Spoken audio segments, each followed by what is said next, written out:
Alright, welcome to Razorcast, brought to you by Razor Metal Reviews. As always, I'm Chris. I'm also Chris. And today we are being joined by the boys from Our Propaganda in Jack and Charlie Denton. Hello. Bonjour. And the crowd goes wild. How are you doing, boys? Yeah, alright, man. You? All good? Yeah, we're all good. So Good to have you on the pod. Yeah. Nice to hear two other people's voices rather than Chris me and him just fucking whittering away. Fucking Chris Fest every week, isn't it? Yeah. And then whenever we talk about anybody else, it's always about another Chris. It usually is. There's a lot of Chris's, so it's nice to get some different named people. A bit dynamic, Chris. Yeah. So, no, that's the plan. We're going to get Chris Fest on the go at some point. And we're going to get I like it. It sounds like a good idea. You should do it. Yeah, we're also going to get a baldy versus long-haired Chris five-a-side league going. So any long-haired Chris or any baldy Chris, five-a-side, Yeah. we're all good. Contact us, Instagram, Facebook, Razor Metal Reviews. Let us know you're a baldy or you're a long-haired Chris and you want to play football. Get this shit together. Brought to you by Metal Razor Reviews. So that's exactly it. But right, as always, we've got the news this week in Fresh Cuts, and then we'll be down in what's been in our headphones. Mm-hmm. And then today we've got the controversial topic of Hordes Up with Guns N' Roses Chinese Democracy. Yeah, chin demo. Chin demo.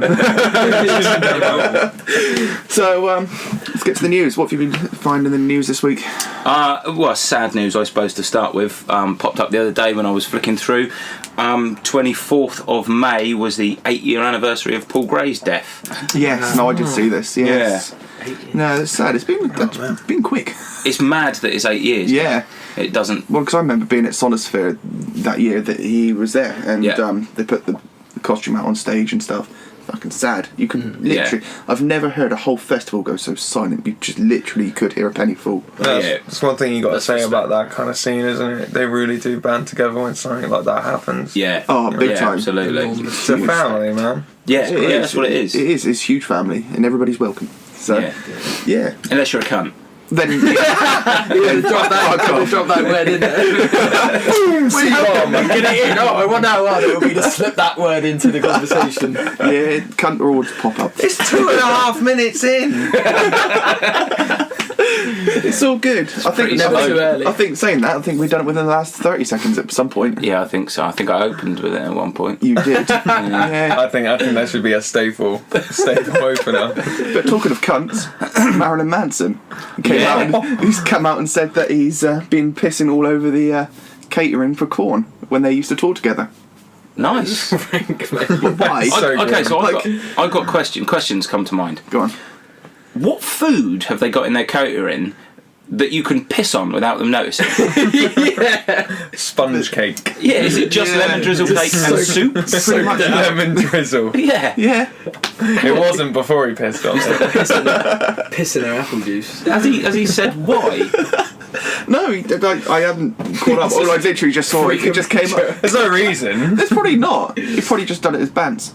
You know, Bands. probably was. Pure bands. I can see Marilyn Manson. Every time I've ever heard him in interviews and stuff, he sounds like a right laugh, doesn't he? Oh yeah, totally. Sounds like a right Bantosaurus Rex. Archbishop of Banterbury. He's a very strange character.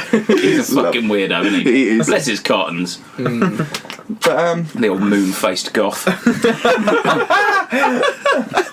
should we carry on with cunts? Yeah, why not? Queens of the Stone Age Josh Homme. finished a gig a couple of nights ago in the States. 7 songs early. 7 songs Why? early. Apparently, according to resources, he was extremely drunk on stage. Don't surprise me. But then he's come out. see that?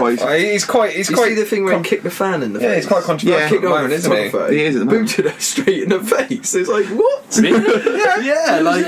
I think it was Paris. I think it was. No, I don't think it was. No, well, I don't know where it was. can't I think it was remember in the States exactly. somewhere, but it was like there's a video of him literally walking to the front of the stage, and he pretty much just boots his photographer in the face. Oh no, I did totally that. No, I did. Because there was a lawsuit against him, wasn't there? I mean, yeah, his I think reason. he came out to apologise for that, but why? His reason Why wasn't very did good. that come into his head to do? Like.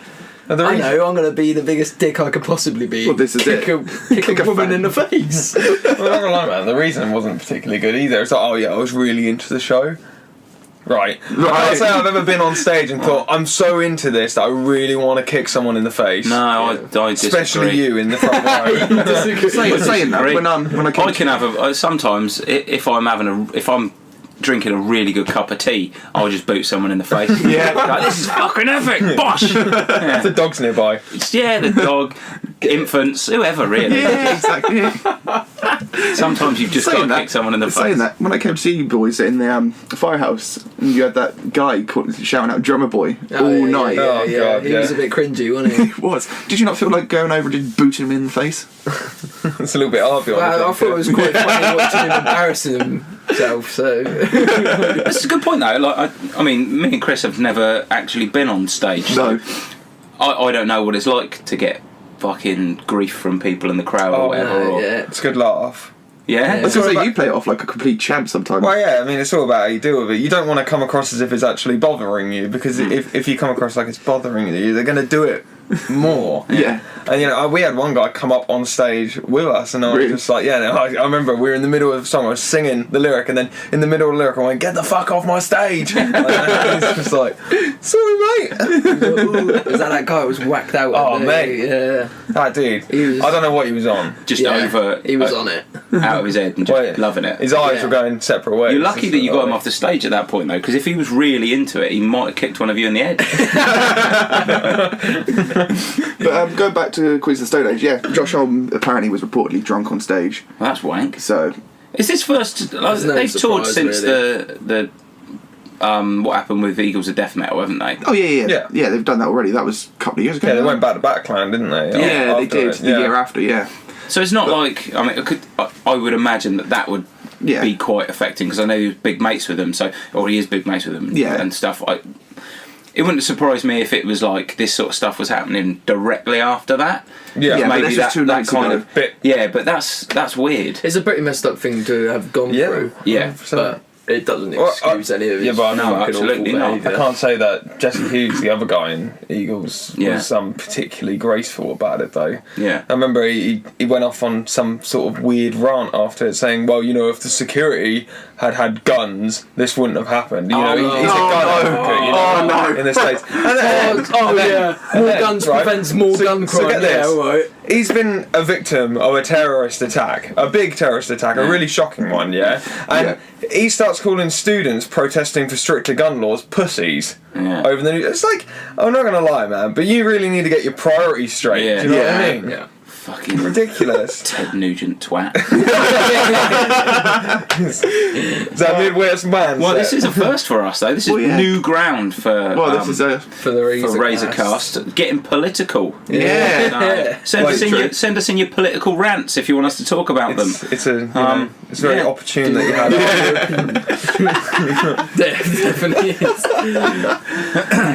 Chris, you got anything else? I have. I've got a few bits of news. Perfect Circle news. Go for it. This is probably the most bonkers thing I've read for a while, I think.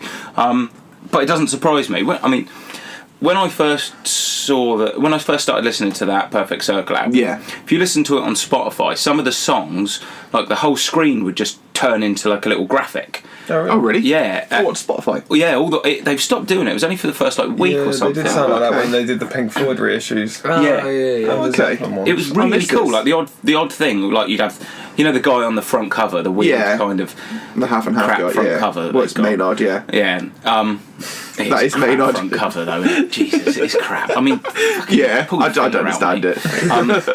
But it turned into this weird little graphic and stuff all the way through the song, which was cool. All right. So it doesn't surprise me that they have commissioned an artist to do a 58-minute 3D hologram that accompanies the album. Right. Yeah. Okay. And they've said that this hologram is through the eyes of a 12-year-old girl. What? So there's going to be... Hold on. So through the eyes of every 12-year-old girl, you're going to have this fucked up guy on the front cover? Yeah. That's how everybody... That's how she sees everything. Finger in a squid or whatever it is that he's doing. Literally. Yeah. So, well, you can't really say that, when it comes to him. Bonkers or brilliant, though? Weird. I don't know. Well, take the Tool videos for example. Oh mate, I remember seeing them. Yeah. They're epic. But they're just great. completely bonkers. Yeah. It doesn't surprise me that they've done something completely mental. Yeah. I just don't know whether or not... Tool videos are a great example, because Tool videos, I think, are clearly very artistic, though. Yeah. Even though they're odd, they're clearly really, really artistic, and you go, fucking hell, that's so cool. This, I don't know if this is just an excuse for Maynard and some artist guy to just go, oh, aren't we clever? And just Yeah. just wank each other off. Yeah. Oh, aren't we clever? It's like modern art all over, isn't it? Yeah. Man. Well, is it modern art? Is it art? Do you think it's art, or is it just wanking each other off? They're just wanking each other off, aren't they? Fair. That is the last. That's the bottom line. That is exactly There are it. some staunch opinions in here. Don't hold back. Carry on, buddy. You got anything else? I have. Ooh. Atreyu have hinted that they could be due. That we could be due a new album, September or October It's this been year. quite a while, I think, hasn't it? 2014, 15, I think they Really? released. Oh, okay, so about 4 years ago then. Was it called Long Live? I can't remember on this one. I'll be honest with you, I never listened to it. My brother said it was really fair, good. It was really good. It was a solid comeback, but I just To be fair, I haven't listened to them since I was an angsty They're teen. quite an old band, aren't they? Yeah. What, 90s? Yeah, well, like I said, I haven't listened to them since I was an angsty teen. Yeah. Literally. I just wonder. 2015 was the last one. 2015 is Long Live, isn't it? Yeah. I remember the case and the cover and stuff looked quite cool. Yeah. And I did listen to the singles as they came out because it was a big thing. Fucking hell, Atreyu were back. And then I couldn't give a shit.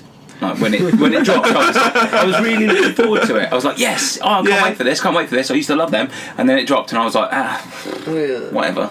You do get the odd record like that, don't you? Yeah. I don't know. Well, you were like that with Five Finger this week, weren't you? Oh, I don't even want to talk about it in a minute. We're talking about it in a minute. pains We'll talk me. about it a little bit in a minute. Disney metal, right? Fucking Disney Metal. That's exactly what it is. Absolute shit If you guys show. want the full lowdown on that one, just go on to the Facebook page. We've got the review up there. Yeah. And It's worth a say listen. he didn't like it. No, I didn't. Not very much, no. No. Yeah, anything else in the news? Or The only other thing I was going to talk about was, I know it's a few weeks ago now, it was on the Queens of the Stone Age thing, is that Machine Head gig Yes. in Southampton that I went to. yes, a couple of weeks ago, wasn't it? Yeah, we haven't sort of managed to discuss it or No, because anything. that was just after. How's wasn't it? Rob doing? I think he was pretty pissed, Really? to be fair, yeah. I mean, he... did you guys hear about what happened at the... No. Yeah. Right, so obviously they did now do their an evening with Machine Head. So there's no support band. They just come on. They do Suits, free and right? Thing with Machine Head. Cocktails. Yeah, Really that'd be incredible. Rob, you've missed a trick, mate. Get the tux on. Come out like that. Faith No More would do it. Yeah, Faith No More would definitely do it. Invitation only. They bring flowers and They just bring chuck flowers them on over stage. It's like a download when he came out in his red velvet tux, wasn't it? Yeah, love him. But they do like this. They don't have a support band and they just play 3.5 hours. Yeah. there. Right. Epic. Yeah, it's fucking great. And they're playing, and it was Machine Head. It was fucking brilliant. They were loud as shit. Mosh pits going off all over the place. And I could see that there was a bit of trouble kicking off in the pit throughout the first sort of half of the set. Yeah. And there was a couple of people got in a fisticuffs and Yeah, a just bit- like yeah, mates break it up. aggressive, Yeah. yeah. People were being dicks, basically. And then all of a sudden they're playing, I don't know, I can't remember the song, but they're playing. By my reckoning, they probably had 3 or 4 songs left. Halo being one of them. The sons of bitches. But they, Phil Demmel just stopped playing, and he's looking in the crowd, looks over at Rob and everyone else, and they're just blissfully unaware, fucking rocking out, and he's going, guys, hello. Eventually they all stop. Somebody's gone down in the pit pretty hard. At this point I had no idea what was going on, but he's obviously gone down in the pit pretty hard because they totally stopped. Yeah. And they, like, he was a bit confused. Rob was a bit like, oh, what do we do? And they're like, just got to get this guy some help. Like, he seems to have gone down pretty hard. Yeah. Sort it out. We'll get him out of the, get him out, get him some help, and then we'll carry on playing for you. A couple of minutes went by. Guys, we've had to call an ambulance. Like, we can't move this guy. He's Appreciate in the that middle of the pit, like on the Yeah. floor. Yeah. Yeah. Wow. out of it. unconscious. Yeah, I read about it online the day after. Bloody hell. Yeah. A couple of the guys I'd gone with came over and said that they saw it. Basically, what happened is, I think by his own admission, he'd been a bit of a plum in the pit, just a little bit overexcited and a little bit overly aggressive. Somebody had taken umbrage with it and gone, right, he's having it. So as one of the he was a big bloke as well. As one of the songs started, somebody came in, scooped him up off the floor, and then dumped him on his head. Yeah. Holy shit. Yeah, just basically turned him upside down. WWE style. Dumped him on his head. Yeah. And he was in total, he was unconscious for 45 minutes. Tombstone. And broke a load of ribs. Well. Yeah, properly out of it. Yeah, I read online he was cussed for 45, but they wouldn't allow him to get up for about 90 minutes. Yeah. Wow. Yeah. So did that end the gig? That ended the gig because, basically they were like, we can't move him because obviously he might have a spinal injury or whatever. Can't move him. Ambulances on their way. We haven't there's a real strict curfew at the Guildhall, so they were like 11 o'clock is the absolute cut off. They're not going to let us come back on. Yeah. So it was a real damp squib of a kind of ending, like this fucking massive triumphant evening for Machine Head, and then some prick ruined it. And you are a prick. Whoever picked that guy up and slammed him on his head, you're a prick. Yeah. And I'd like you to wear a t-shirt to your next gig saying, I'm that prick, so I can kick you in the nuts. Because you made me miss Halo, you prick. Wow, that was the first night of their tour as well, wasn't it? It was the first night. Oh, wow. Yeah. Rob so early on into the tour. Well, start, But they've been in Europe. Like they've been in Europe already. Yeah. And it happened at another gig in Europe. I think Belgium or something. It happened a couple of nights before. It must be just something about the song they were playing. Yeah. Yeah. Something about the crowds that are coming out. Fuck down. Here's us talking what a family we are. However, it did happen. I think with both of them, it happened after Rob had taken his t-shirt off and he just had his little vest on. So maybe there's just too much Rob Flynn on show. It probably was. There's a lot of testosterone in the room. Yeah, people are just becoming. It's his pheromones. They're just leaking out into the audience and sending people wild. 28 days later. Barbaric. I love it. Right then, well, is that it for the news? Oh, wow. That's it. That's all I've got. That's all I've got. Yeah. Well, let's talk about the band, guys. Oh, hi. So, our propaganda. How's things in the band camp?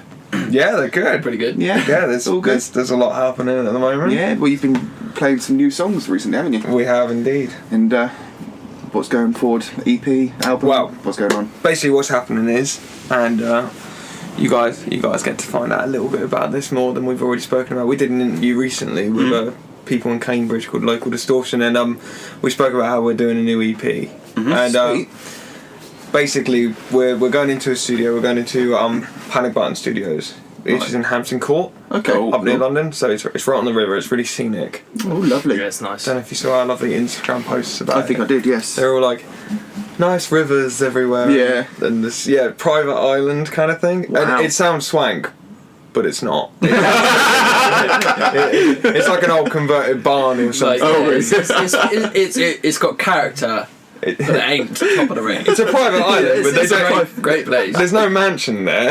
It's like Richard Branson saying, "Come on, guys, we'll get you a new private island." There's just nothing there. That island is the Isle of Man.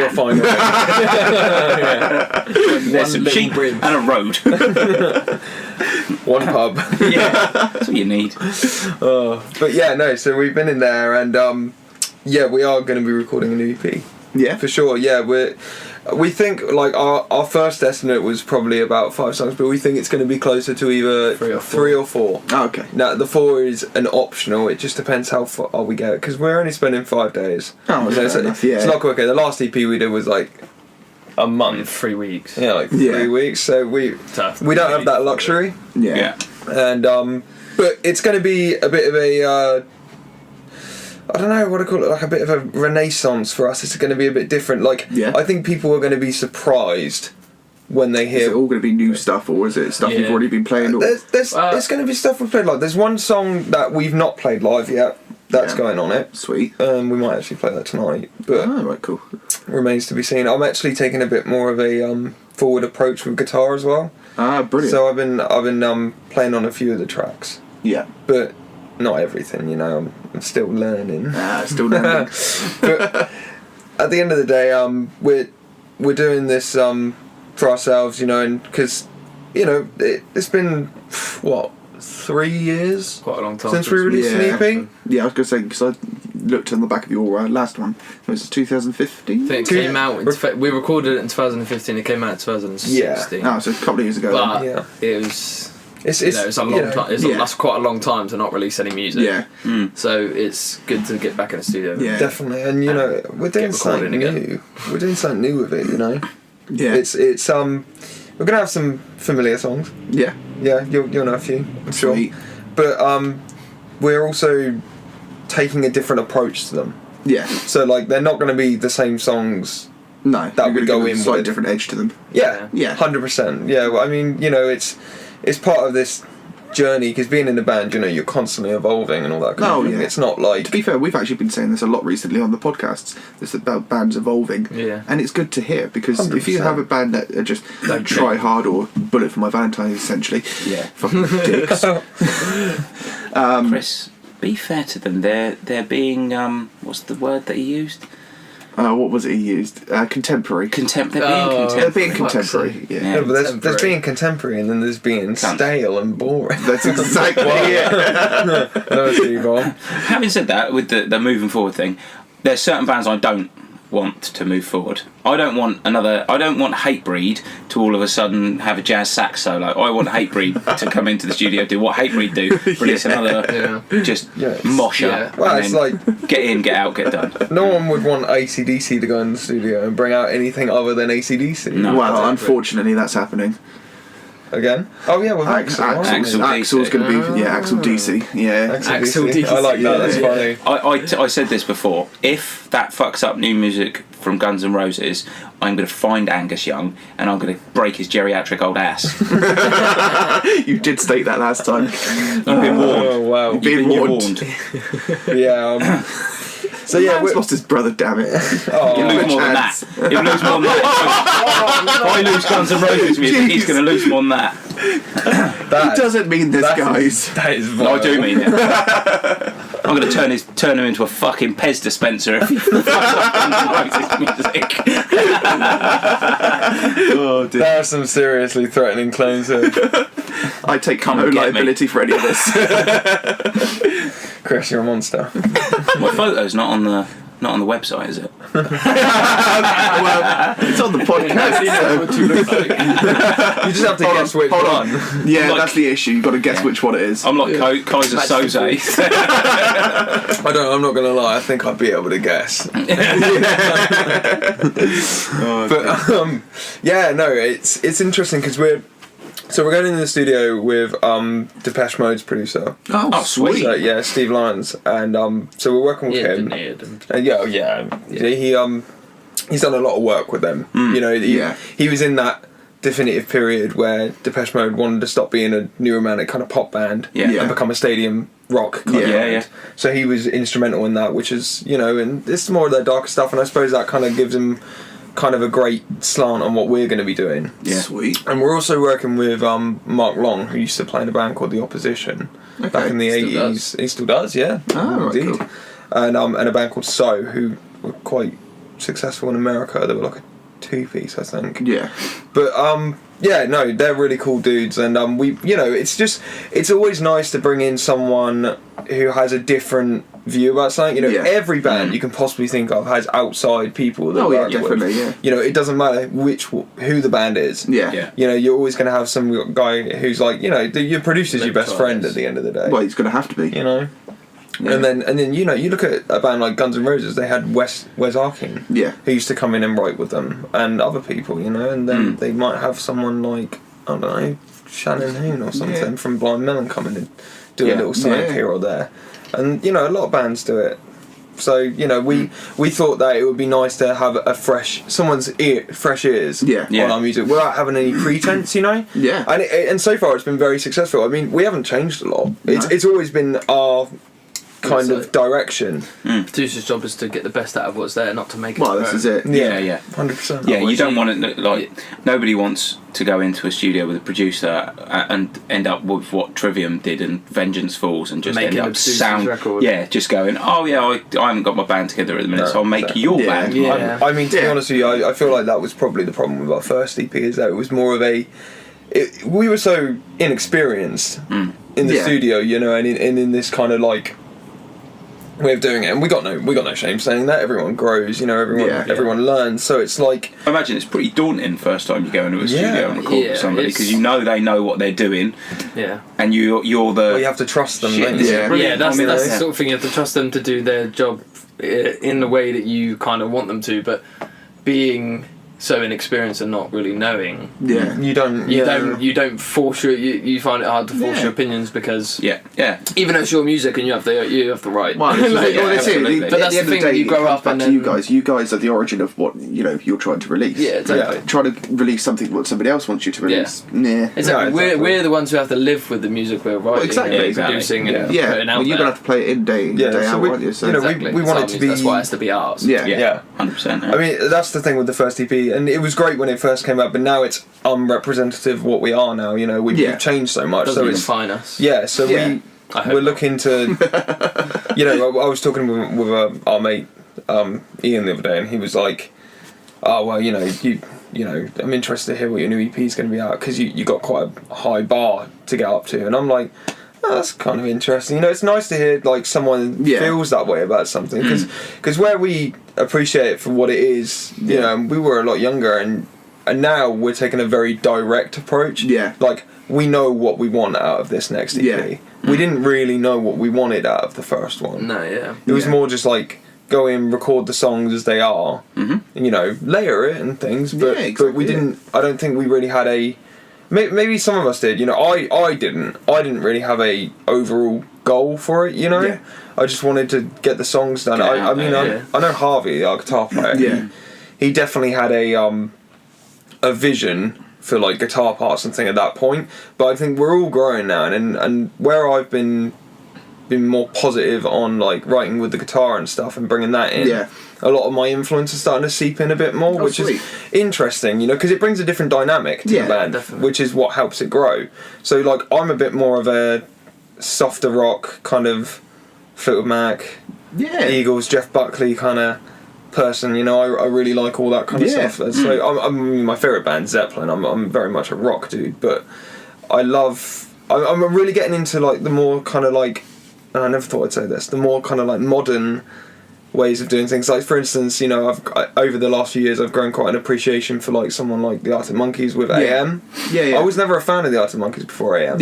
When AM came out, I thought, oh yeah, this is better, you know, this is cool. But as it's gone on, it's grown on me. You know, and I like a lot more kind of like, I suppose you'd call it contemporary, wouldn't you? That's in the room. But no, I like it. I like a bit of it, you know. But I mean, to be honest with you, I feel like what's lacking in modern music is a bit of edge.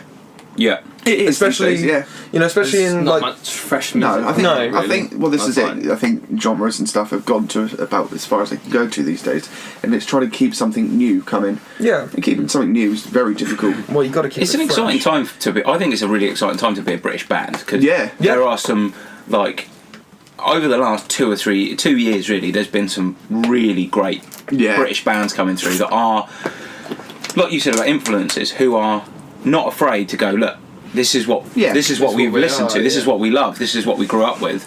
But doing their own spin on it. People like Milk Teeth and Puppy and people like that, just taking all those. I mean, they're doing well, aren't they? You know, and that's good. That's really good, because that's definitely that kind of thing. See, because we were always kind of like in this niche of like classic hard rock, and people would say we were more of a classic hard rock band. We want to be more than that, you know. We want to be able to. Not how we see ourselves. No, we don't. We want to be able to bounce around with the all the genres, really. So like you look at like the indie scene at the moment. You look at bands like Sundara Karma, who are coming up. Come to see you guys live and stuff. I mean, you guys spread across many sort of genres, and essentially, I think you could go from, you know, your softer ballady stuff. To there are elements of your indie stuff, and then there's more classic rock, and you've got the more modern day rock. There's everything's in there. but it all kind of fits together in a nice exactly, puzzle. it does. Yeah, it's not like one song's one thing, one song another. It all sort of blends together in a mix. No, this is it. And creates. I mean, you know, sound. there's yeah, and then that's the most important thing, I think, isn't it? Like trying to get your own sound, basically. Yeah, 100%. Yeah, that sounds exciting though. Like if you're writing stuff that you think, like you said, like you're bringing some of your influences in a bit more and finding yourselves a little bit more. The best thing about it is I think we're just really enjoying the music we're creating. Which is what it's all about. So. Yeah, well, if you're not enjoying it, what's the fucking point? Exactly. We had a period after we did like the big stuff in Europe when we came back from Russia and all that, where we weren't having the best time creatively. No, you know, it was very difficult. Everything we were writing was very dark, right? Very kind of noisy. Very. Was that just due to things going on in the camp, or was that? I think you know, in a band you go through stages, and especially in like personal lives, you know, when things get in the way, like, you know, if a family member passes away, or if there's some struggle at home, you know, or if you're not, you know, I often find that when you don't like have a job and things like that, like for instance at the moment I'm out of work, you know, that kind of thing, and I find that I just take quite a lot. If I'm not working, if I'm not doing something, I'm going stir crazy. Yeah, you know, I have to be working. I have to be doing something, and then like when it's musical, like the other day, right? For instance, we've got this idea of for Where Are They Now in the studio, right? Yeah. So you know the song, yeah. Yeah, I know the song. Yeah. Yeah. So we've got this great idea of how we're gonna go in the studio and I've changed a lot. Yeah. Of it in the last 2 days. I was literally sat with my girlfriend's. I sat in bed and I was like, oh my god, I'm like shaking, you know, trying to get this idea. I'm like, I need to do this. I was like, I rang up my guitar player. I was like, tomorrow I need you at my house. I need you here at this time. We need to work on this. Yeah. Because it was like, I can't hold on to it any longer, because otherwise it's going to drive me nuts. Otherwise you're going to either lose it or it's going to make you mental. Yeah, exactly. You know, turn into adamant. Yeah. Well, I'm not going to walk into a bar with a shotgun.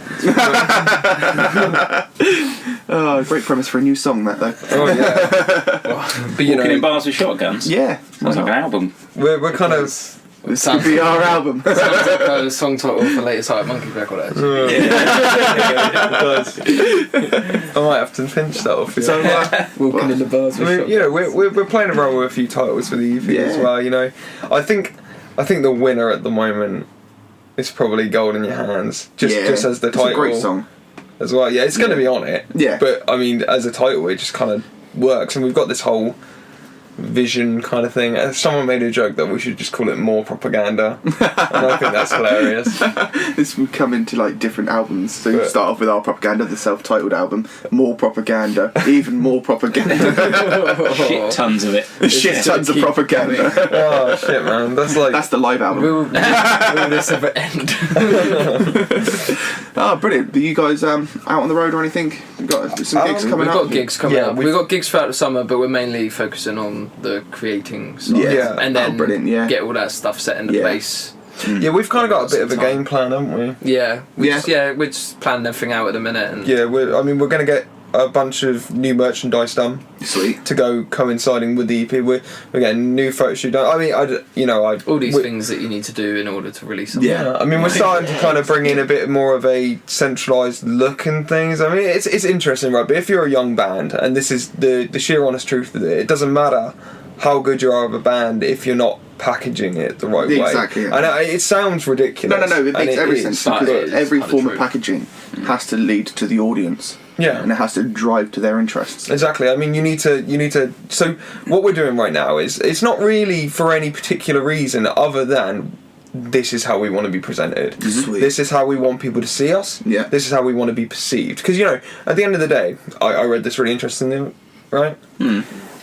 It doesn't matter what you think about yourself, yeah? The person that you are, you've created yourself, but every other person has a different version of you. Yeah. That's right. You're Jesus Christ. The same. You're this never really the is same. new grounds for us today. You know? It's first political, and now it's getting deep and Philosophical. Well, you shouldn't have had me on. You brought this on yourself. We did, but we love it. Yeah, so we're doing a whole new campaign. We're going to get the EP out, new merch, new photo shoots and all that kind of thing. We're getting our shit together. Getting your shit. We're getting our shit together. Yeah, Get your shit together. You have to, I suppose nowadays, like, it seems to me like nowadays being a band, particularly like a young band, you have to be thinking not only about the music and about the creativity side of things, but you have to be thinking about the business and the branding and stuff like that. Yeah, God's honest truth. We're in like an ADHD generation, really. Yeah. If you don't look right, if things aren't packaged properly, people will flick through. Because there's things like Spotify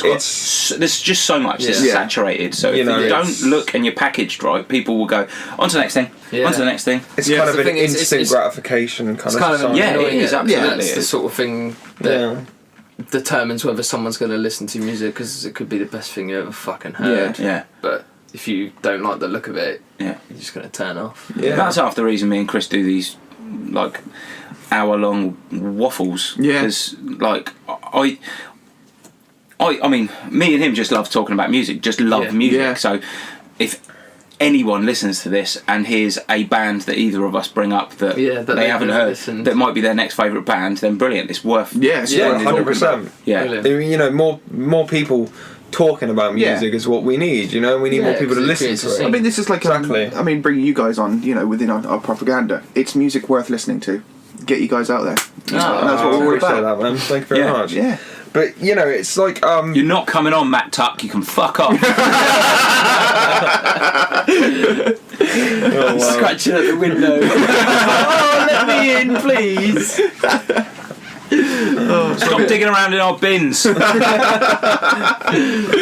to find a new song, mate. But you know, like, oh man, it's kind of an instant gratification kind of like industry these days. You know, it's hard for young bands. I was talking to Mark, who obviously had made it in the 80s, and he turned around and said to me, he goes, I don't know how you guys fucking do it these days. I don't understand, because it's so much more difficult for you guys. The record label, they used to pay to develop us. Yeah. You know, that's what used to happen. You'd get signed, you'd get studio time, you'd get, you know, recording time, you'd get all sorts. You'd get a wage so you could live and write. Yeah. You know, and none of that happens anymore. Record labels, they don't sign bands, you know, and some record labels might. We haven't found them, and we've been talking to some pretty big ones, you know, and it's like, if they really believe in the music, and we've been told that the record labels like the music, you know, they're like, oh, it's a bit dated maybe, it's like, oh, well, we're doing things to change that, you know, that's why we're doing this new EP, because we're growing, you know, you can't always do everything live, because that's impossible, you know. Led Zeppelin didn't sound like a fucking 4-piece on record, you know, but live, it's different. There's one band out there at the moment that's really stunned me on how they've got through, who sound just like Led Zeppelin. Oh, Greta Van Fleet. Yeah. How did they get signed? It's a gimmick. For me, it's a gimmick. I'll be honest, I have a strong opinion on it. I think it's... Yeah. You know, I think it's great, but for me, they look like a boy band that's they haven't brought anything new. They just went, you sound like Robert Plant, so that's it. You know, it's nostalgia. Exactly, it's nostalgia. There's a lot of people. There's a lot of people that have got a lot of time for nostalgic things. Well, I find. Well, this is where we always argue, because you hate gimmick stuff, don't you? Yeah, I don't like it. You? I love gimmick stuff. I find it fun. I mean, I get it, and it's like Kiss. You know, you know. Oh, I'm not a fan of them, but I mean, I don't mind Kiss. I think it's, you know, some of the early stuff. Some of the early stuff has some good music. You know, I think that's a big thing with gimmicks these days. A lot of it, there's no substance. Yeah. You know, and I think that's the problem. And I think in the case of Greta Van Fleet, I think that the band, they can obviously play, right? Yeah. I mean, they're all young. Good players. They're a bit good looking. The lead singer's a bit pretty boy-y, you know, boy bandy looking. So it's going to sell to, you know, young girls and all that kind of thing, because he looks a bit pretty, you know. And don't get me wrong, the kid's got a decent voice. He's not as good live as he is on record. No, I've heard the same thing. You know, not that's really, you know, I can't. Robert Plant wasn't always fucking on top of it live. Oh no, you know, the best of them aren't. But you know, at the end of the day, I feel like it's more of a signing on the case of, I think someone's got a bit of money they've put into it. Yeah. And I think that the Americans, they love rock and roll, Oh, they love and it. they love gimmicks. They love commerciality. So they're thinking, oh, Greta Van Fleet, that's going to sell. Yeah, you know? Well, it's like, well, you know, I think it's got a time limit.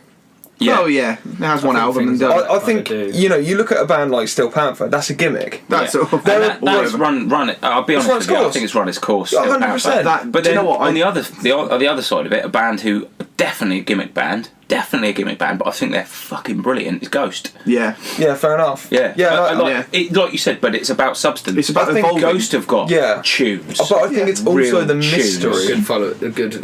I think it's the mystery of Ghost that sells it as well. Because for ages no one knew who Pepper Emeritus was. No, it's that packaging, isn't it? Like you guys said, that branding. Yeah. It's that whole branding and packaging. Exactly. And like just little things that they do when they change from like Papa to Papa, and they'll do it live, and it'll be like, he'll come out and he looks all dead and stuff, and and like Alice Cooper did. Yes, it's Alice Cooper. Alice Cooper's got a great gimmick, Yeah. And Alice Cooper's heard our stuff, believe it or not. Wow. That kind of thing.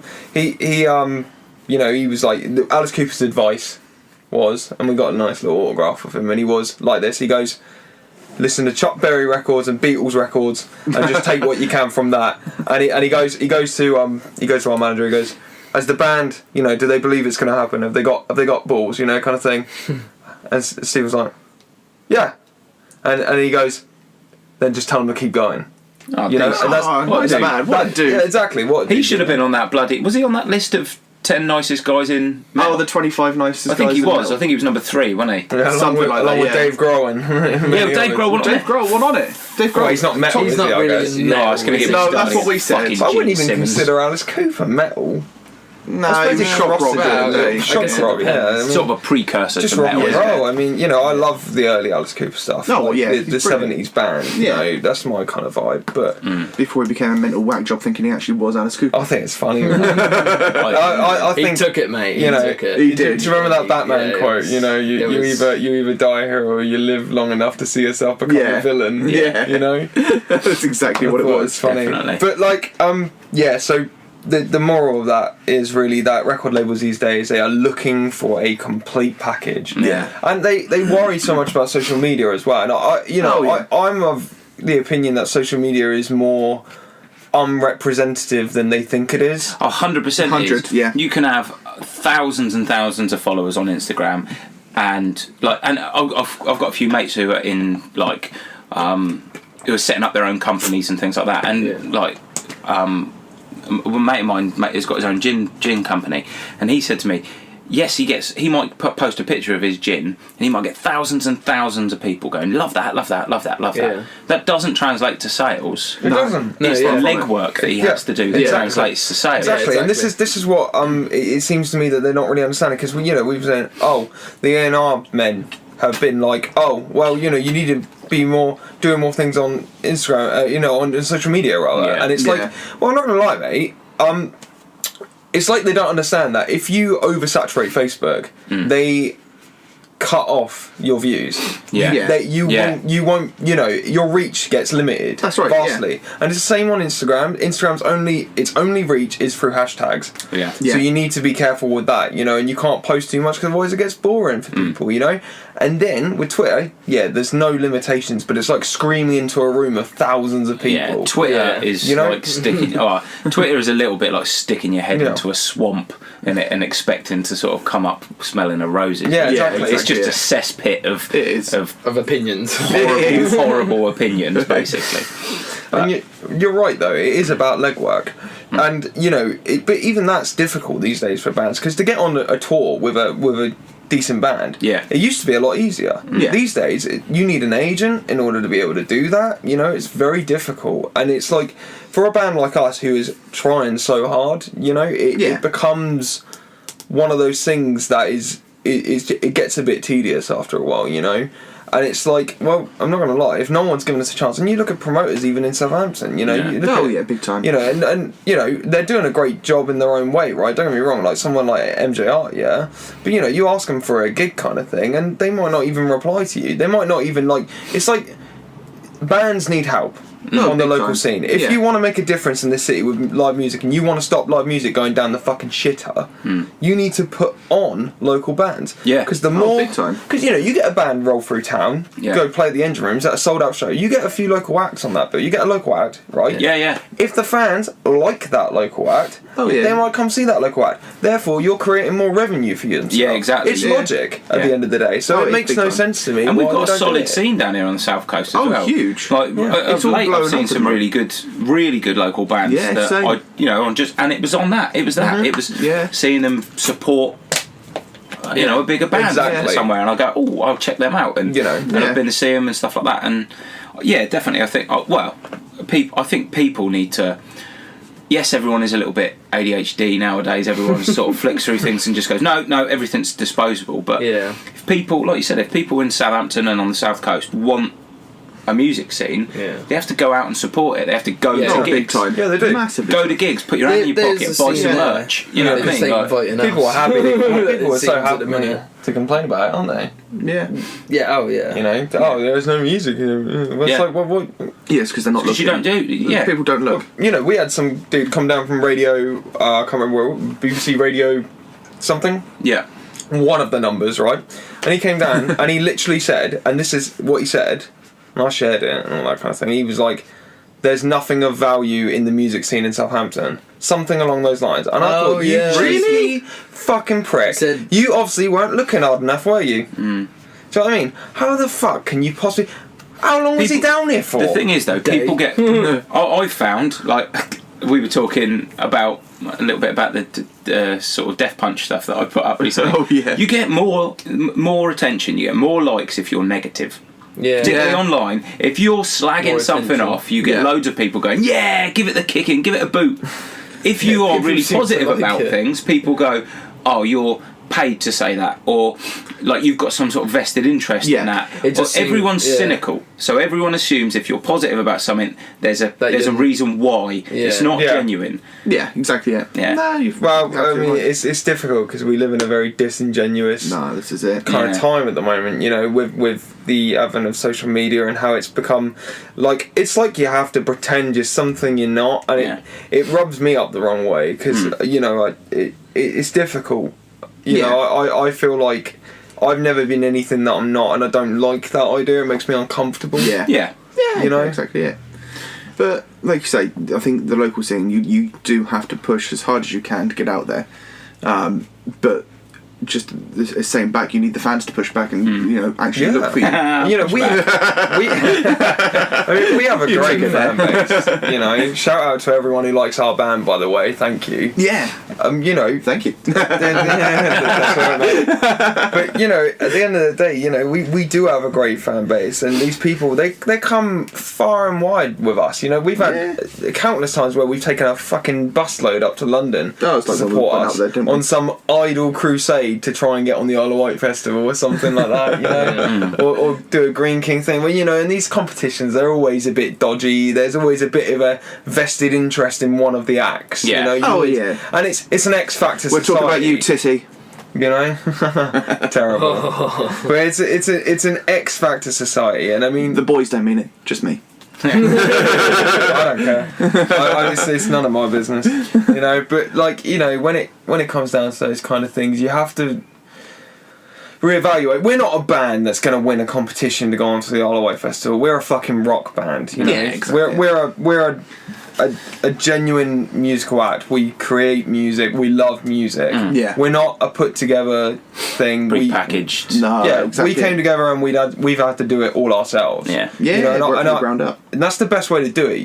Dave Grohl always said, you get a band and they get together in your garage and they play and they're shit and then they keep sucking and then one day they become Nirvana. Yeah. And it's possible. It is possible. You have to think that it has to happen to someone, doesn't it? It does. It's more difficult these days because Nirvana, even though they played on the Seattle scene, you wouldn't say they were one of the biggest. They weren't a massive band at that point. They weren't. They were never. But they got signed to Geffen. Yeah. And they made Nevermind, which wasn't expected to do much, and it fucking blew up. Yeah, exactly. Yeah. Right time, right place, right vibe, right. But that's everything the was packaging. It's about time something changed again now. Yeah. Big time. Definitely. We say that all the time. So, talking about things changing, should we talk about some let's talk some posy music stuff? Yeah. Some good music. Well, good music. Some good music. Well, yeah. Should we get shit stuff out of the way quick? Yeah, go for it. What's been in your headphones, Chris? What's been in my headphones? Yesterday, Lordy released Sexorcism. Oh, wonderful. Wow. That must have been a good day for you. Worst fucking thing I've heard this year. I'm trying to be sarcasm. I'm trying Worst to be thing you've heard positive. this year. Yeah, like, honestly, Lordy have had Pretty the same sure Radio sound. 1 play worse. Yeah, but that's Radio 1. No, Lordy released their 8th album called Sexorcism. Now, this is a band that won the Eurovision Song Contest, and, you know, when they first came around, I dug it. You know, I was definitely in it. I was like, yeah, of course, it's the whole gimmick thing. And, it's just, they're so stale. And then they've now released Sexorcism, which is a completely tongue-in-cheek album. Like, for example... Clearly. the reviews on the website. I get that this is the sort of thing that some people will fucking love. Like, I'm going to Bloodstock in August. If Lordy were on the bill, they might be. I don't know. I haven't checked. I haven't checked. No. So, if they were on the bill, I'm sure I've seen people go ballistic for Evil Scarecrow at another band with a Bloodstock. gimmick. You know what I mean? People love gimmicks, particularly live. They've had a few beers. Me personally, they can get in the bin and shut the lid and stay there. I don't like gimmick stuff at the best of times, so I have not bothered listening to this, and I won't. No, I mean, because I've got better things to do with my time. Like cheese grating my own forehead. Well, I've now got to go and fill in the hole in the wall and bashing my head against the wall and listening to this. But saying that, fix that. How's your wall looking with Five Finger Death Punch as the album? Fucking... it frustrates me because I used to love Death Punch. They were the first metal band... Yeah, I have them tattooed on my leg. They were the first metal band I went to see. I feel like a prick now. I'm not going to lie to you. I'm going to get it covered up with some shit. Some more shit. With a bullet tattoo, right? Contemporary.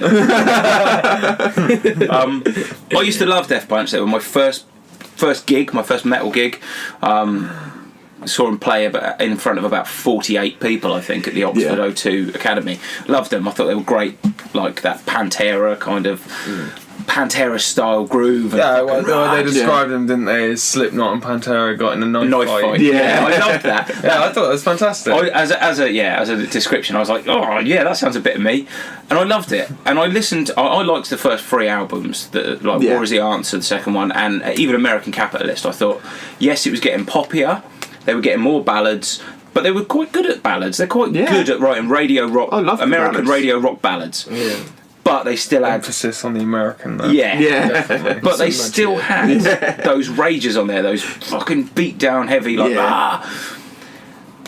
It's got to the point now where they are writing Disney metal. It is the production, honestly, the production on some of this album, the drums sound like there's a little video online where you can see Mike Portnoy playing metal songs on a Hello Kitty drum. That's right, It's that drum kit. It has to be. It sounds fucking ridiculous. That bad. Honestly, do you know that there's that advert going around at the minute for that awful fucking compilation CD of like pop songs sung by kids for kids? This album is metal for dicks, sung by dicks. It's fucking terrible. It is terrible. They're going to be great live because they always are. Yeah, always are great live, but... Jesus, cheese on toast, bollocks. That's what it is. It is cheesy as fuck. There's a lyric in it, honestly. It's something like, close the door, get off your... It's fucking terrible. The lyrics are laughable. Really? Utterly laughable. It sounds like he's got like a Ladybird book of like a Ladybird book of metal lyrics, and he's and he's just picked random ones out of. He's circled them in crayon, and then just gone. I'm going to sing about this. I'm going to sing about this. It's fucking ridiculous. Let's lift the tone a bit. Let's lift the tone. Oh wow. I don't know, the tone's pretty funny right now. Well, we always said we'd be open and honest about the stuff we've been listening to. Yes. I've been listening to a lot of 80s pop music this week. Lovely stuff. Lovely stuff. I'm off to forget about me. Yeah, exactly that. And I'm off to see day festival in Southampton Common. Let's Rock Southampton. Oh, nice. Headlined by Adam Ant. Oh, man, I'm a bit envious. Yeah. I didn't know Adam Still Ant. tickets I going. didn't know that. I love When's a bit that? of Adam Ant, man. That's the 7th There's of still July. tickets going. Yeah. And Adamant is there. I know, but then you've also got the likes of Brother Beyond. I will not believe it, sir. Stand and deliver. But then you've also got the likes of Snap are going to be there. Oh, hello. This is the rhythm of the night. That's the wrong song. No, it's them. No, it's not. Yes, it is. No, it's not. That's Corona. Is that Corona? Yeah. What was I listening to? Don't last ask him night? to find out. He's a really big fan of Snap. I know all your songs. I know all of your songs. Okay then, Sister Sledge. Sister Sledge, yeah. Yeah, they're there. What Yeah, lovely did they stuff. do? We Are Family. Yeah. Yeah. We are family. So yeah, song, no, I've man. been listening to absolute bollocks this week. Absolute bollocks. That's Nice. not bollocks. That's good, man. Yeah. That's a good song. Yeah, it's Yeah. good. I It's thought it good was tune. 70. I thought Yeah. there was so many songs. Maybe not. Maybe it's it. I was going What to have say, you like, so you say it's like, you say it's Let's Rock. Who else is headlining that? Well, Adamant headlining, Sister Sledge are there. Major. Oh yeah, Ultravox. Yeah.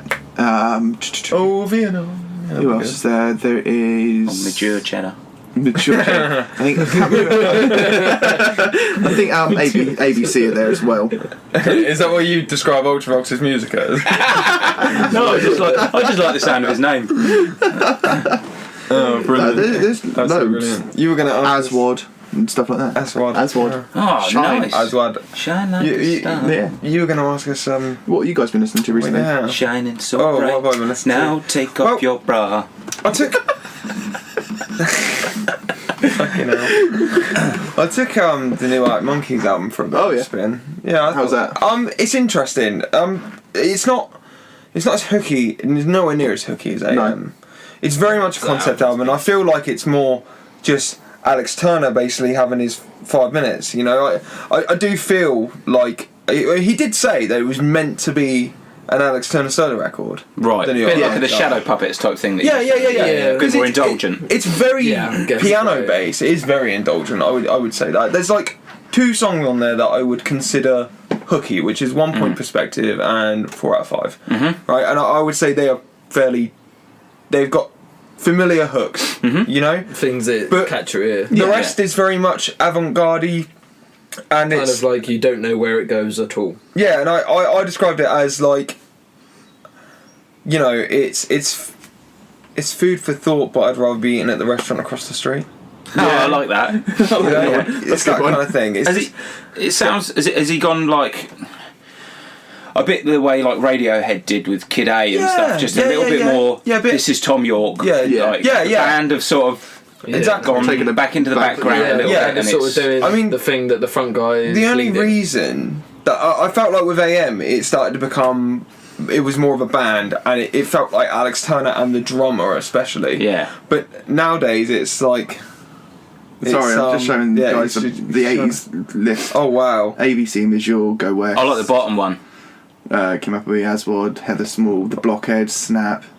I'm waiting for the I'm waiting for the bottom one now. Oh yeah. Oh yeah, I'm getting there. get there. There. Oh wow. Black Black Laces Laces Conga Party. Black Laces. They look like Conga fun dudes. They Look at their do. Hawaiian They got shirts. Hawaiian shirts. They got to be fun dudes. Yeah, they gotta be fun. Definitely not rapists. If you like, if you like pina colada. But like, And getting spiked in the rain. Well, you know, if you don't like roofies, common people. But you know who the guys are, right? They do Yeah. the songs like Agadoo and Yeah, Superman, yeah. Pokey Cokey and stuff like that. but like, Oh, oh wow, the Okie Kokie Yeah. dudes, fucking hell! I didn't know that was a band. yeah, I just thought it was like I some just- weird folk song. I thought that had just sprung up out of the ground. That song. Gnomes Yeah. singing it in gardens. Yes. sorry, back to the, No, but yeah, no. I feel like the new Iron Monkeys album it's very much an Alex Turner record, and Yeah. it's Yeah. good. You know, it lyrically, it's always fantastic. You know, and I do like it. He's got a really clever way Yeah. of Phrasing phrasing lyrics. things. brilliantly. Yeah. Yeah, Yeah, and definitely. he's really brought across his concept of this space hotel and casino kind of vibe as a metaphor for being trapped in fame in America, and it's Okay. clever. You know, Yeah. it is clever, but it's very much. Is it too clever? Yes. Jump inside. Sometimes it's too clever. Yeah. Sometimes it loses its.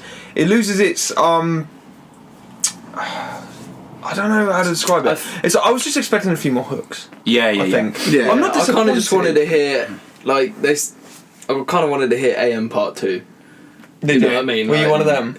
Yeah, because the songs on that record are so They good. are. They're great. Yeah. I just wanted to hear a bit more of that. I wanted, you know, with, you know, always change and stuff, but that album was so good, and this one's just not quite the same thing at all. So I think the thing with any album, you have to start with songs. You have to have songs. Yes. yeah. You can be clever. Tool are clever. Yeah. Yeah, Perfect very Circle are a clever band. Like anything that Maynard does is quite clever. But he's got songs. If you listen to that new Perfect Circle album, there are songs. There are on it. songs. That's important. Massive songs. It is the most important fundamental thing. Yeah. It's no good being clever for being clever's sake, I mean- because wow, it's look at just a bit if you haven't wanky got, and self-indulgent. Look at Dark Side of the Moon, mate. Yeah. It's clever and it's Yeah. songs. Yeah, is. exactly. You know, It's big Dark Side's interesting, you know, and that's the thing. I do feel like there's a few songs on the new Arctic Monkeys album, but it is lacking in that kind of department for me. You know, other people are going to think differently, and that's why it's called an opinion. You know, at the end of the day. Opinions are like arseholes. Everyone's got one. Exactly. Yeah, exactly. You know, but other than that, I've been listening to kind of like my usual mixture of kind of late '60s pop and rock, because I just really it's very much in the psyche of people these days. You see a lot of these new bands coming out. It's very all much bands 60s sort of go back to based, something. you know. Soon somebody's going to go back to Beethoven. in the 80s as well. Yeah, it's a they bit of a should. mixture. Yeah. It's all a Weird. little bit of a. Beethoven's heavy. It's Heavy only, as balls, it's only man. 2 bars away from being a metal thing. Yeah, that doesn't surprise me. Yeah. Doesn't surprise me. Yeah. Beethoven's classified as almost being metal. Wow. If he had guitars. If you add something like guitars, and I think it was like some form of bass to it. Sweet. Yeah. He's a metal dude. Yeah. Beethoven was heavy metal for his time. Yeah. Just imagine him running into the concert like, "Are you ready to fucking rock?" Yeah. Sonata 6-5 Men. Oh, he would have been a hell of a. He would have been a metal god. Something in German. No, where's he from? Where's Beethoven? Yeah, Germany or Austria. Germany, If you Austria. ever think about that sort of period anyway, it's always kind of dark. And There's going to be some. Yeah, very gothic. Gothic. There's going to be some classical Yeah, FM so, people going, they know always comes with fucking the metal. nothing. Yeah. Oh, 100%. And you're right. I do know fucking nothing. But Another one. Anything else? I tell you what, I have found a band to cheer my ass up after reviewing that fucking abomination of a record. I started flicking through my Spotify and you know things that you like and like Release Radar and stuff, and I came across a band called Better Than Mending. Better Than Mending. Yeah, they're Okay. Bristol based. I think they've only got about 6 songs in total, 6 or 7 songs in total on Spotify. Okay. They've just released a new EP of, I think it's just 2 songs on it. Yeah. But I fucking love it. Yeah. Really, really love it. It is. I mean, as soon as I pressed play, I was like, this is right up my street. They sound like Palm Reader. Oh, no way. Touche Amore and Pretty savage then. yeah, it's heavy. It's really solid, really good post-hardcore. Yeah. It's heavy emotionally. It's very emotionally heavy out. If you're trying to set the bar with Touche Amore, Yeah, that's what they remind me last of. album Touche was, Amore. It's emotional heaviness as well as like down-tuned guitars and that kind of post-rock thing, post-hardcore thing. Yeah, well worth checking out. I Get on that. highly Better Than recommend Mending. them. Yeah, if you're a fan of Palm Reader, which you should be, Saying that. then then listen to Better Than Mending. They're great. another one who's just released an album yesterday, Jonathan Davis from Korn. Oh, really? Yeah, he's like released a solo Talk about album. indulgence. He's playing grass pop. Imagine him doing a jazz scat album. We said this before, a whole jazz scat album with I'd love just that. Jonathan Davis. Yeah. Get him to cover Scatman John.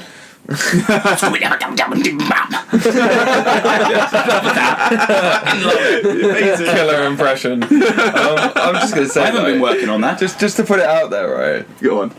I went to Download not last year, the year before, when Sabbath and that headlined. I was there. Hmm. And Korn were the best band of the whole weekend. Yeah, by far. Hands down. I'm not a massive Korn fan. See, I like a few songs. I'm very much more Sabbath was my favourite band of the weekend because it's kind of a nostalgic thing. Yeah. No, I was like, and Ozzy Osbourne was like there. The Metallica poster away from me. I was pretty happy.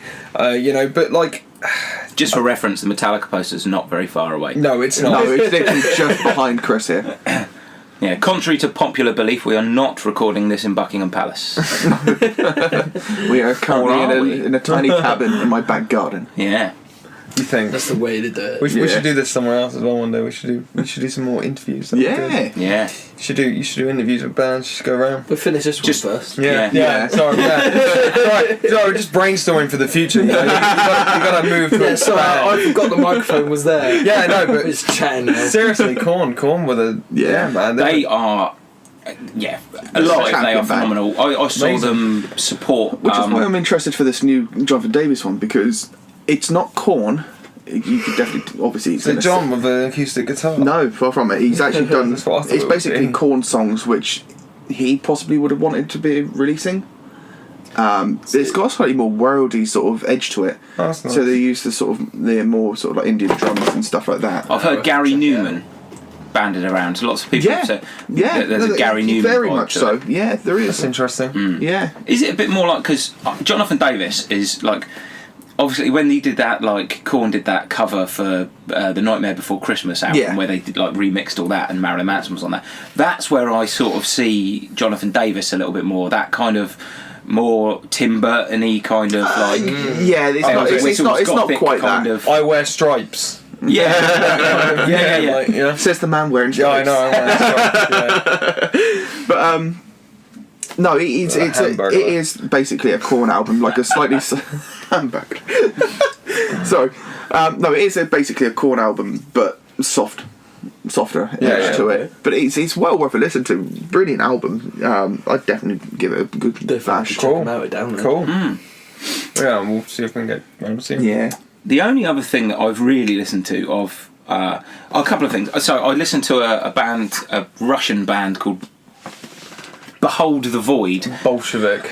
If you just basically want sort of 20 minutes of your head being smashed into a steel bin, it's fucking great. Yeah.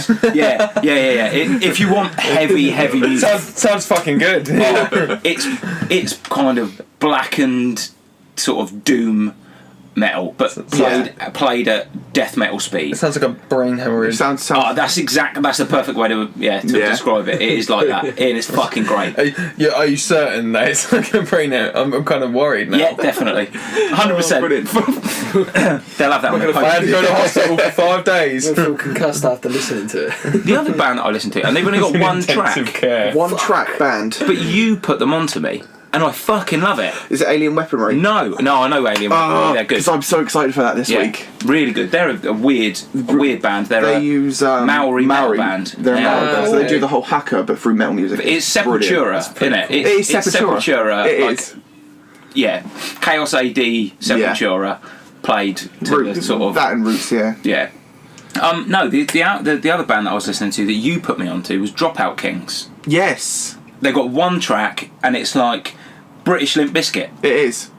But way heavier. Limp Bizkit. It's a bit more techie and a bit more hacktivist-like. But a bit more current. Yeah. And yeah, it's like a grime MC. I feel like it is. It's really bouncy and really good. It's real good fun band. I feel like a lot of the bands from the early 2000s is very, very in that era, isn't it? To be fair, at the moment, I think the whole new metal is sort of getting a resurgence again. People like Cane Hill and stuff like that. Yeah. Like every now and again, there's a little bit of a push. A little bubble. Yeah. But no, other than that, it's all about Crazy Town, mate. Shift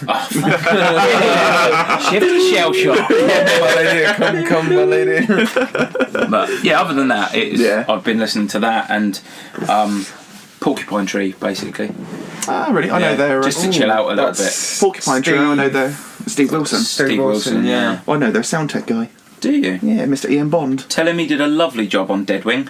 I love that album. It's brilliant, isn't it? Yeah. Yes. Right then. Anything else, or should we move on to the Cirque du Soleil, or the Cirque du fucked up that is Horns up this week. Horns up this week. The So Chin demo. I put it out to you guys. You know, what should we do it on? So I think we've come to agreement, and Chris here has also wanted to do it.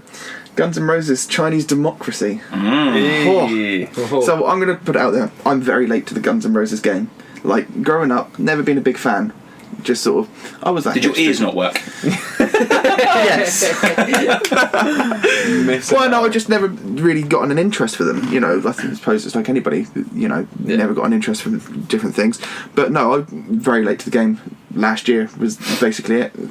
As I've said before, our friend Ian gave me a ticket, and I went to that, and it was like a conversion for me. Yeah. I know, obviously, songs they've done. I mean, Sweet Child of Mine bouncing about fucking everywhere. Yeah, if you haven't heard Sweet Child of Mine, then you might as well not be human. I'm pretty sure you just haven't ever been anywhere. Yeah, essentially. Like, you don't own a radio, you don't I know own at a least TV. 8 kids I went to school with whose ringtone Sweet Child of Mine was. Yeah. Are you young? I had on my first phone, on one of my first phones, I had Sweet Child of Mine, my ringtone was. I had a phone, because I'm old as shit, I had a phone where you could pre-program your own polyphonic ringtones. Really? And I spent about 3 hours fucking putting stupid little codes in and hashtags and God knows what to pre-program Sweet Child of Mine, and I fucked the last note up. Live it. The bottom note. Wind me up every single time someone phoned me.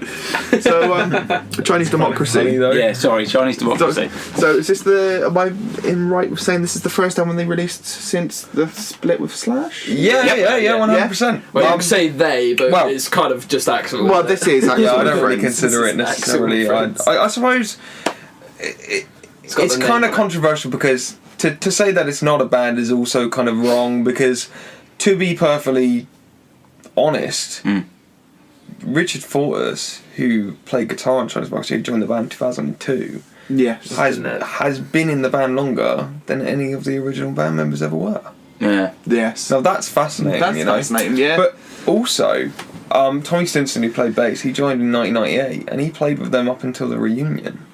So, up until 2015. So these guys did put... These guys put a lot of effort into it, you know, and to only get one record out of that is a bit of a shame, really, I guess. The first thing that they released after the split...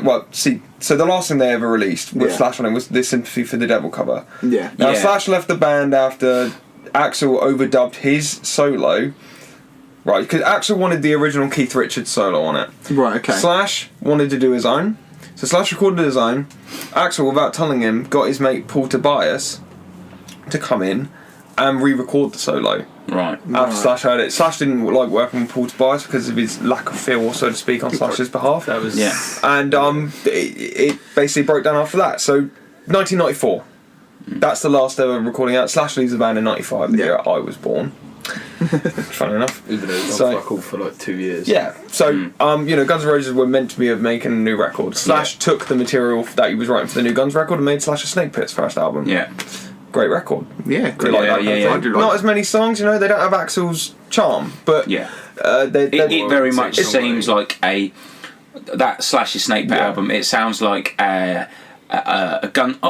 This sounds like a diss, but it sounds like a Guns N' Roses demo album. It hasn't had 100%. Because I'm a total Axl apologist. I fucking love the bloke. I think he's an absolute genius.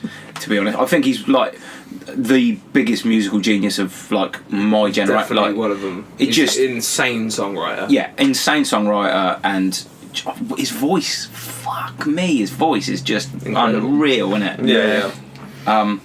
Definitely. I do feel for everyone in the band around that time though, because I think his ego was so massive. I mean, he had a tough life, but was he like a Gene Simmons in a way? No, nobody really knows money motivation. What the deal. It's not money motivation, so well, it's not how money, it went down with them. I mean, I think personally, what it is, I think Axl is I think he's quite weirdly he's a bit of an arsehole, right? Yeah. But he's misunderstood at the same time. You know, you can't really apologise for someone. At the end of the day, people are like that. They have mental health issues. He was abused as a kid. You know? He had a shit time. He had a shit time. You know, you hear it in rants when he's on stage. You know, he kind of comes out of himself a little bit. Comes out of the persona a bit. The hard man attitude. And I think really what it was. I think that it was a case of I think there was a lot of sensitivity. He's a massively sensitive bloke, I think. You know? I think, like you said, that he comes across as an arsehole, and we were talking earlier on, you guys, about working with producers and stuff. He comes across as an arsehole because I think he's just so passionate about his music. I think he just knows what he wants. Yeah, and he will There's not nothing wrong with that. relent. Yeah, will not relent. It is like, it has to be done the way I've envisaged it, because he's just so passionate about creating it.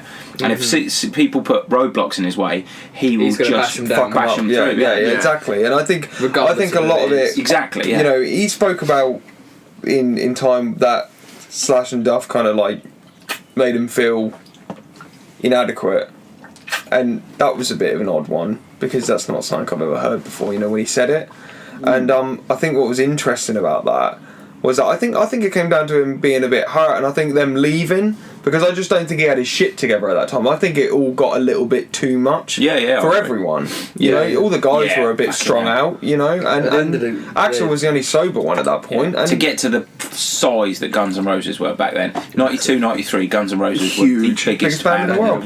Yeah. Oh yeah. And you know, and I think that's overwhelming for people when it happens just like that, you know. And I think for some dropouts from the like Hollywood Strip who had just been playing like punky fucking like rock in shitty little clubs, and smashing their way through birds and selling out shitloads of heroin. They weren't exactly a well put together unit, were they? It was always going to come off the rails. It was a recipe for disaster. Yeah, appetite for destruction, mate. Yeah. But I think when you hear that kind of thing, you know, when that starts to become a reality and it happens so fast and everything, and the expectation, and I think that does kind of break down. There's a lot of pressure for people. So I think the first they took a long time off. You know, they took a long time off, and then in 1999 they released a track called "Oh My God."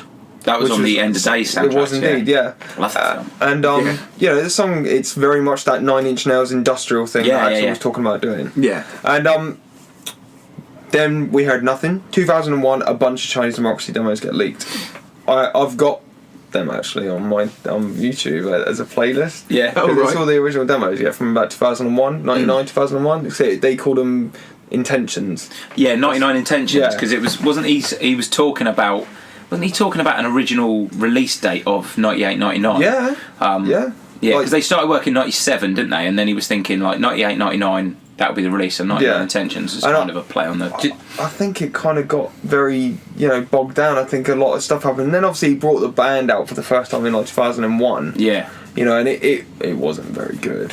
It was mental to call it the Chinese Democracy Tour as well. Like, you've released nothing from an album that is apparently coming, and you're touring with it. Like, what? Yeah. He toured in like around 2006, and he was playing Chinese Democracy songs in the album release. I mean, not to mention his voice was shot to shit. Yeah. In the early days, but he did that one appearance on like a MTV Awards. It's not good, and it's just. Thin not good. It doesn't sound like a band. And Axl looks like he's had and the band looked weird. They had Robin Fink from fucking Nine Inch Nails, and he looked like a goth. They had Buckethead with a fucking KFC bucket on his head. There's like 8 incredibly different people on the stage. Like however many was in the band. I want to ask with the whole Buckethead thing. Do you think that was a slight dig to Slash at the time? No, I think maybe. I think maybe he was trying to find someone who would be as iconic. Yeah, he was trying to find a muso, wasn't he? He was trying to find somebody. You only have to look at what, like, he went and got DJ Ashba eventually, didn't he? And DJ Ashba, I mean, he wants to be Slash, doesn't he? Yeah. You know what I mean? I'm not Slash, but that's what we called him for a while. Yeah, I mean, I'm not a massive lame little kids. I think that's fine. I think it's all pretty fine. I think they did a great job in the role that they went on. DJ Ashford didn't even play on a Guns N' Roses record. Yeah, he's not even on Chinese Democracy. No, exactly. Yeah. I mean, there's a revolving door of musicians on Chinese Democracy. There's Brian Mancha, someone Brain. I can't remember all their fucking names. Bumblefoot's on there, and Bumblefoot, I even forgot he was in it for a while. Like you say, it was a revolving door all the way through. Tommy Stinson and Richard Fortus are the only ones who are always there. Yeah. And Dizzy Reed. Get in Yeah, there, always, Dizzy. always, yeah. I mean, you can't forget Dizzy Reed, you know. I mean, you can. You're quite forgettable. No, you just play the piano. No, but yeah, like beautifully Dizzy, but he does. Yeah, he does. He's a fantastic player, and he seems like a pretty decent all-around dude. Yeah, he's got to be a very patient man. Yeah, 30 years of his life with Axl Rose. I think that's incredibly patient. He's the Gary Neville of metal. Turns up, does what he does, and fucks off. He may have been in the band all these years, but he's not like core band member. No. So he hasn't really got a fucking choice whether he either goes and does something else or. The weird thing with Guns N' Roses is those 5 dudes are the only ones that are ever considered the core members. You know, never anyone else. Yeah, I would consider Matt. Matt Sorum, yeah. Matt Sorum. I prefer Matt Sorum to Adler, if I'm honest. The thing is, they're different. I love Matt Sorum, but Matt Sorum's just a fucking machine. And Steven Adler's got some groovy fucking feel. Yeah. I mean, Upside wouldn't be Upside with Matt Sorum. No, definitely not. You know, and I think you wouldn't want it to be any different. I think then, 2006 they come back out, and I think Axl was really on form. Yeah. His voice was back, but people were giving him a really hard time. And like you say, that comes back at Download. People were shouting Axl is a. That comes back to that sensitivity thing. Yeah, your favourite word. Carrot. Axl is a carrot. Exactly. I think the fact that people leaked some of the music, I think that really hurt him. Yeah, I think that's it's not fun. He is a very highly strung person. I think and like we said about his creativity, he's massively passionate. I think somebody leaked his art, and I think that probably whoever you are, mate, you probably wasted another fucking 4 years of recording that album because I think it seems like he just went ran away back into his shell, back into his safety of his cave. It's like it's not ready. Yeah. Did you ever hear the in the making of Chinese Roxy with Buckethead in the studio? Right, the only way Buckethead could supposedly get in the fucking zone is if they built a life-size chicken coop for him. Yes, I heard this. Right, yes. And if he could watch hardcore porn while he was recording. That's just, mate. If I'd been in the studio, apparently Axl came in, went nuts, and fired him. I think that's good bullshit. I'd have set fire to his fucking head. I love it. I think it's amazing. So weird. Why do you need that to get into? Because you're a twat. That's the only reason. That is basically one of those. I think that is a kind of piss take. He's going. There's loads of money in this album. Yeah. How much can I milk? How much can I take the piss? How much can I take the piss? Basically, I'm not gonna lie. Chicken coop. It's not exactly rock and roll if no one hears about it, though, is it? It's not exactly Keith Moon throwing a fucking TV out the window. No. Put it this way, it definitely went short. Driving his Rolls Royce. I'm pretty sure he shat in the chicken coop as well. Yeah, I heard. Wouldn't surprise me. Yeah, I'd have liked to have shit in his hat and put it fucking straight back on him. He probably could have done anything he wanted because I don't think they were short of money for that album. That's the most expensive album ever made. Exactly. Because I heard that Axl had a mobile studio parked outside his house for a year, and these things cost quite a bit of money a day. They're like insane amount of money. Didn't even use it, and he used it once apparently. Madness. In the whole year. Once. Yeah. He even had Zakk Wylde in there at one point. You know, really? Yeah, Zakk Wylde was the guitar player at one point. Wow. On the obviously we've talked about the creation of the album, the building up, which is bonkers. It is bonkers. What was it? 16 years of fucking lunacy. To be honest, it is. It's 16 years of trying to get his fucking head straight. It's a very rock and roll kind of weird. Rock and roll. It's the most rock and roll kind of stuff. I think Axl Rose is one of the last proper rock stars. Was it worth it though? 16 years of waiting. Well, this is what I was going to say. Was Chinese Democracy worth the wait? It's a lot of people would say no. See, again, I can't comment on this because this is out of my league. You didn't have to fucking wait for it because you didn't give a shit. No, the album itself and the songwriting, and I actually find it quite brilliant. Yeah, I love it. I think it's really good. I love it. I think it's great. I think I'm not big necessarily. And it's weird because I'm not actually particularly big on the song Chinese Democracy or that Shackler's Revenge, that second track. Yeah. I'm not worried about it. I'm just not worried about it. I think that's alright. I think the album starts to get good on Better. Better's a tune. And then after that, everything's pretty fucking cool. Yeah, all the IRS. songs are really nice. For me, as Madagascar's a well. tune. It's a great. Really, some of the piano work on it as well. Yeah. You know, I think the album, it really is a eulogy to him being quite hurt by something. And, you know, they get the idea that it was kind of about Stephanie Seymour leaving, that kind of jazz, and, Quite you know, that was years ago, and I album. suppose it would make sense, you know, and I feel like it's a very naked album. It's overproduced to fuck, but lyrically it's very raw. Yeah, I think so. I think the overproduction thing, I think that is, you know, you said about Axl and his persona. Yeah. I think that's why it's so overproduced. I think it's almost Axl hiding behind it. Like, throw all the bells and whistles at it, make it massive, make it this fucking insane rock opera of an album. Yeah.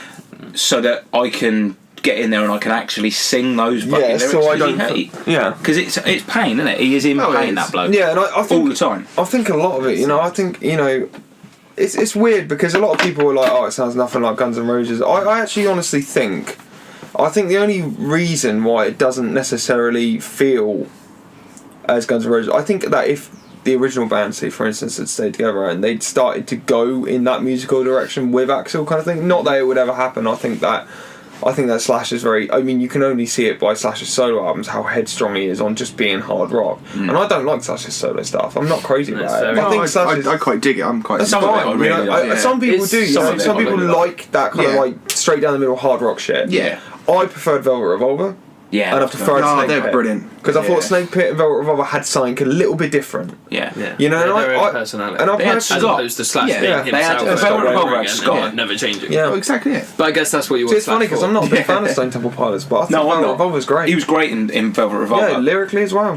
The thing is, it seems like Gritty. Slash, yes, he's a great guitarist, yes, he's got his own stamp on things. Left to his own devices, Yeah, I don't think he can songs aren't focus. quite there, I think. They're not quite there. No.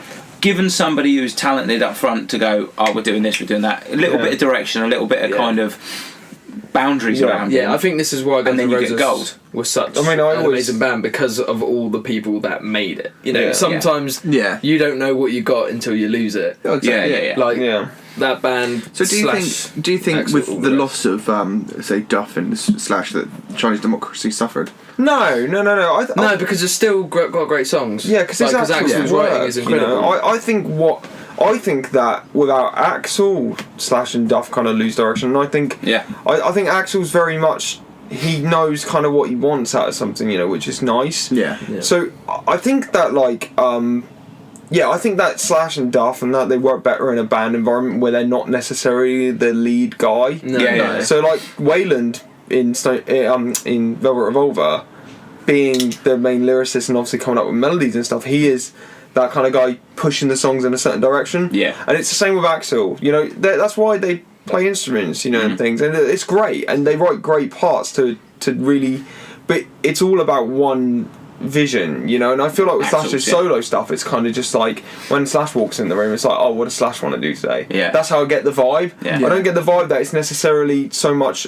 as together as the rest. I liked it when on one of Slash's, and again, this comes back to big personalities and big. Yeah.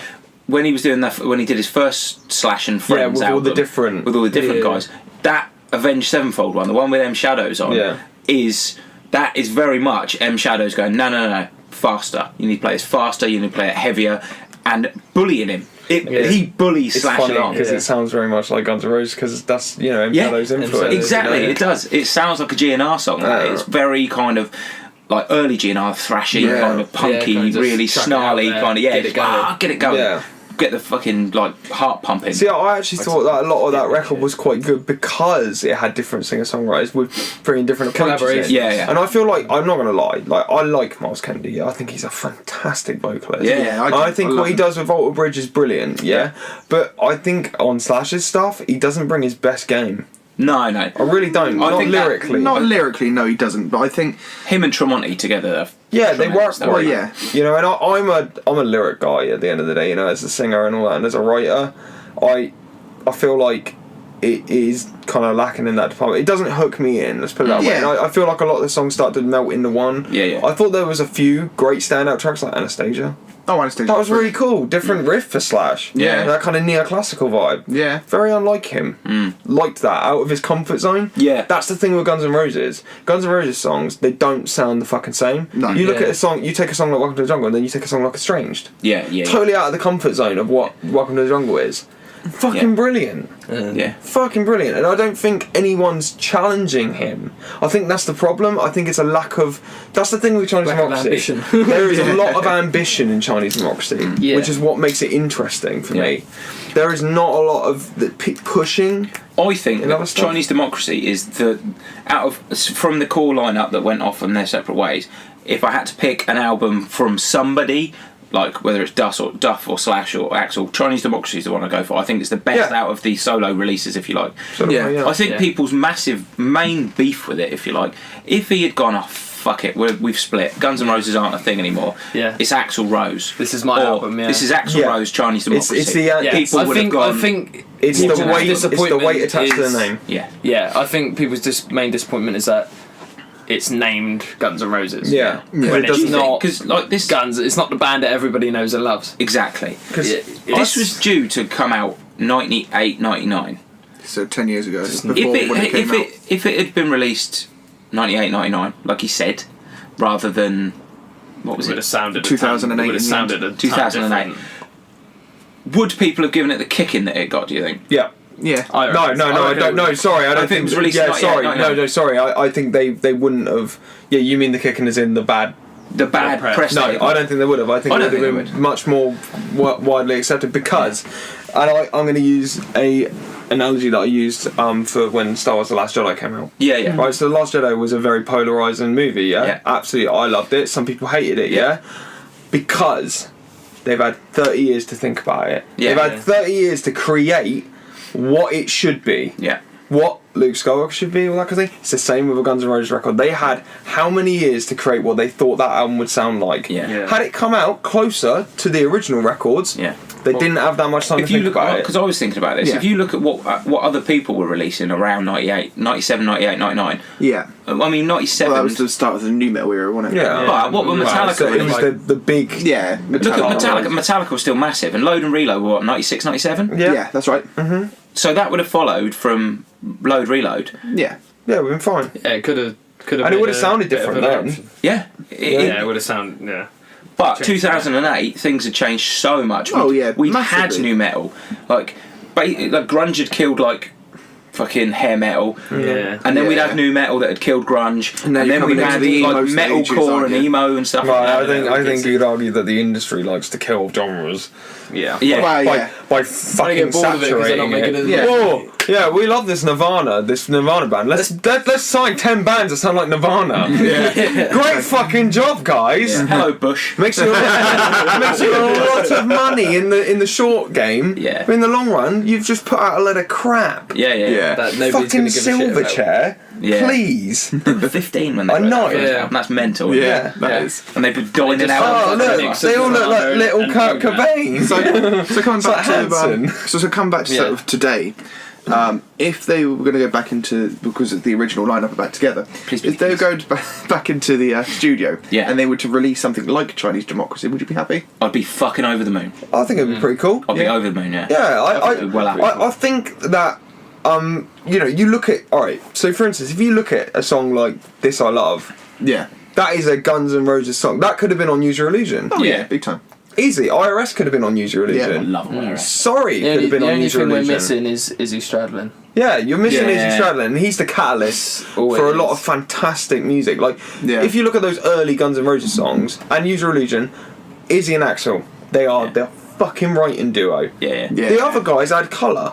Slash is like a great, fantastic guitar player, right? Solos bring the are vibe. memorable. Yeah. He's fantastic. Insane. Knows how to write a hook in a solo. Sound as well. But Izzy Stradlin and Axl, they're the fucking songwriters, Yeah, mate. yeah. That's it. No, That's no two ways Izzy's about the it. dude. People don't give Izzy nearly enough No, credit. he was the Guns N' dude. Roses. When Izzy left, the heart of Guns N' Roses left. Yeah. You know, and that's why Chinese Democracy ain't a Guns N' Roses record. It's an Axl Rose record under the name. Yeah, And great album, I don't but- have a problem with that. Yeah. It's not, for me, it doesn't tarnish anything. No, Because it's no, a good record. Do you think people would have liked it more had the title of the album been different? Interesting. People had a lot of That's a problems good with one, yeah. the actual title of the I album. got banned in China, didn't it? Well, yeah, it did, yeah. They weren't very happy Chinese about that. democracy. Wow. Yeah, Where'd you go? mate. Yeah. maybe, but I think, to be honest, I think Chinese democracy, the fact that it's so, as a title, is ridiculous, isn't it? Yeah. It's Yeah. so overblown. Oh, yeah, and so Like everything. I think it fits. I think it fits Yeah, perfectly. it does. Yeah, Yeah. Actually. It's almost sarcastic. yeah. Oh, it's big time. 100%. It's a sarcastic comment in it. Like, Yeah. it's so Axel. That's the thing, though. It is Axel again. Statement. We keep coming back to the same Yeah. thing. This is an Axel album. It It's is. great. It is. It's fucking brilliant. I wouldn't change it. Would I? It's a bit long. Is my only beef with it. Bit long. I was listening to it again last night, and it is quite long. Well, I think if you cut fucking Shackler's Revenge, it's great. You cut 2 or Yeah. 3 songs out of it, and I think you could cut. a world. I think you could cut Shackler's Revenge and Scraped. Oh, Scraped can get in the bin, and Yeah. Riyadh and the Bedouins as well. I think that one's kind of interesting though. Yeah, a little yeah, bit more. I'm not so much. I like Catcher in the Rye. That was good. Catcher in the Rye. I like, yeah. When I listen to love. Yeah, well, actually, yeah, some good stuff, man. Brilliant. Well, You're itching to I get like to your Street wrestling, Dreams aren't you? as well. wrestling, yeah, Huh? well, I've got to be Like there Street helping Dreams Crystal as well. Palace in the Yeah, next 2 The hours. ballads are good. 2 hours. Well, I'm leaving in 2 hours, so. We need to But shut up. we need to shut up. We do. It's been Shut great up having and you move guys on. on. Oh, it's been Thank fantastic. you for Honestly. Good fun. Yeah, thanks Great very having much. you Thank you guys very on. much. Thanks a lot, man.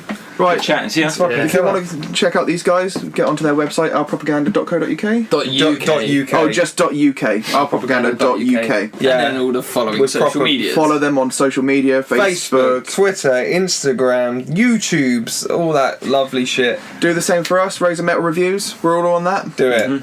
Catch you cunts all later. Yeah.